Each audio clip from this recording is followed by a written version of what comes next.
Despite an offseason filled with transactions, one particular trade has gotten more attention than it probably should get.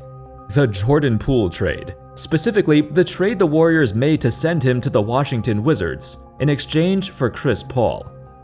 Now, Poole has had quite the polarizing career, getting drafted to the Warriors and quickly becoming an integral piece in helping them reclaim the championship. He literally went from the worst player in the league during his rookie season to one of the NBA's most improved players.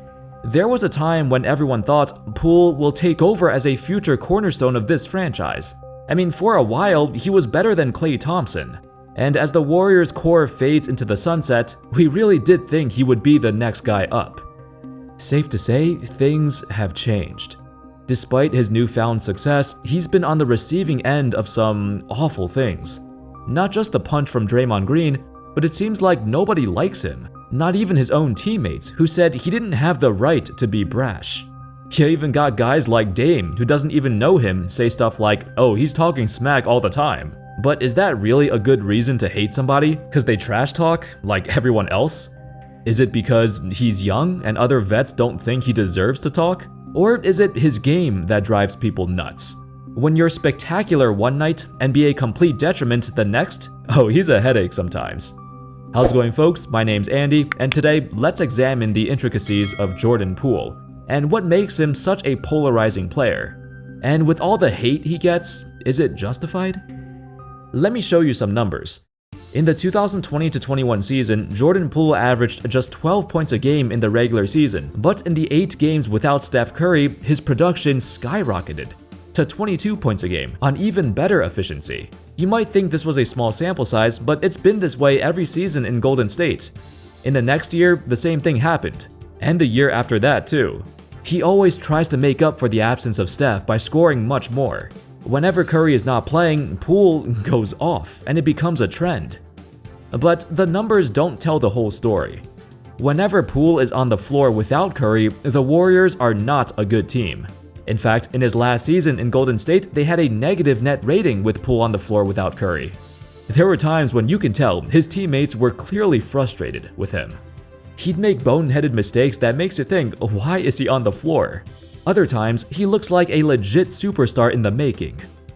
Kinda reminds me of J.R. Smith when he was a youngster. He had all the talent, athleticism, and confidence in the world, but he could never put it together due to his inconsistency and being a head case. For Poole, it was this roller coaster of a season along with the aftermath of Draymond's punch that never got resolved despite efforts from the Warriors to get them to reconcile. It just never happened. Plus, with all the bad media surrounding him, the Warriors let him go. Even after getting traded to the Wizards, the expectations of him and this team are so low. Sportsbooks have them at over and under 24.5 wins. ESPN projects them to win just 24 games, which would be dead last among all teams in the NBA. I've heard a lot of people clowning the Wizards. They traded away Beal and Porzingis for peanuts, and they ended up with Jordan Poole, who's gonna be taking like 30 shots a game? Are they really in a better situation? Well, I think they are. The goal of this organization and their new GM is to rebuild, so their intentions are correct. The Wizards have been in no man's land for like the past decade, and it was finally time to go through a proper rebuild. Now they can be legitimately bad instead of mediocre and forgettable. That's why they traded for Poole, because nobody thinks he plays a winning style of basketball. Trading for Poole symbolized the start of a new era, an era of tanking. If you have a team built around him and Kyle Kuzma, you're gonna lose a lot of games. That's the plan. The thing is, I feel like Poole has gotten so much flack in recent years that he's nowhere near as bad as people make him out to be. Honestly, I think he's kinda underrated now. This guy can play, and we've seen stretches in Golden State where he has the talent, the handles, the skills, and the confidence to succeed if he puts in the work. Which he has shown before, he has put in a lot of work over the off seasons. The main issue with him is the same issue a lot of younger ball-dominant guards have: poor shot selection and decision-making. And with Poole's track record of making massive jumps in a few short seasons, he can fix this too. There's plenty of positives about his game. His ability to hit 70% of his shots at the rim is incredible. That's a higher percentage than most seasons of Steph Curry's career. He also has a very respectable mid-range shot, though his percentages dropped in his final year in Golden State. That was an outlier. He shot very well from mid-range in his 2 previous years. Same with his 3-point shot, which also dropped off a bit. Most importantly, you cannot teach his spectacular shot-creating prowess to get you a bucket when your offense is blown up. Seriously, how many other players can do stuff like this? Or this?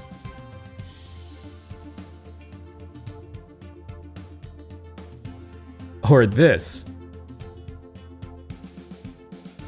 I can probably count the number of NBA players on one hand who can do stuff like this. Sometimes he does too much with the ball, or he misses a pass, or simply doesn't pass at all. But these are things that will come as he gets older. There's also this image that he's immature or doesn't have the qualities of a winner or a leader, but the Wizards think otherwise. While most of us think he's basically the tank commander for this team, he provides a lot more value than that, and the organization has more expectations than just losing.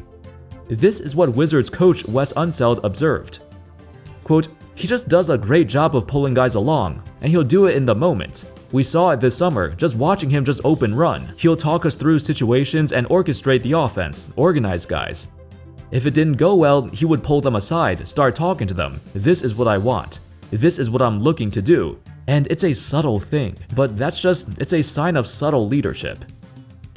For all the talks of Poole being immature and stuff like that, he's become quite the leader.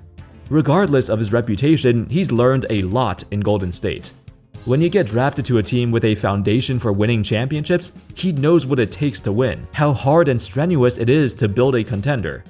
He's brought that same energy to the Wizards. It's a step in the right direction for this franchise, and hopefully he will set a good example for them. When asked about the difference between playing here and playing in Golden State, Poole responded, "This is probably the first time in my life I'll play basketball with no pressure." And he's absolutely correct. On the Warriors, all of his plays, his possessions, they were all closely examined under a microscope. Every mistake he makes, it's put on full blast. But on the Wizards, there are no expectations, so it could only go up from here. Plus, who knows? We know Poole has a crazy work ethic. He already made such rapid improvements in his first 4 seasons, so who's saying he can't make another jump? We've seen him come out of the off seasons much better. Some things are certain. His usage rate and his shot attempts will skyrocket. But perhaps the rest of his game could round out too. He is only 24 years old. Out of every single player in the NBA, he is the most likely to blossom into an all-star, maybe even a superstar, because this is the prime opportunity. No pressure, and he has the ultimate green light. While they're projected to be the worst team in the NBA, they might not be, depending on Poole's development. Anyway, that's all folks. What are your thoughts on Jordan Poole? Do you think a lot of the flack he's gotten recently has been unnecessary? I feel like after when he got punched, a lot of people sided with Draymond Green. I mean, none of his teammates really backed him up on that. What are your thoughts on him and that whole situation back on the Warriors? Thank you all so much for watching. I hope y'all enjoyed the video, and of course, as always, I'll see you next time. Peace.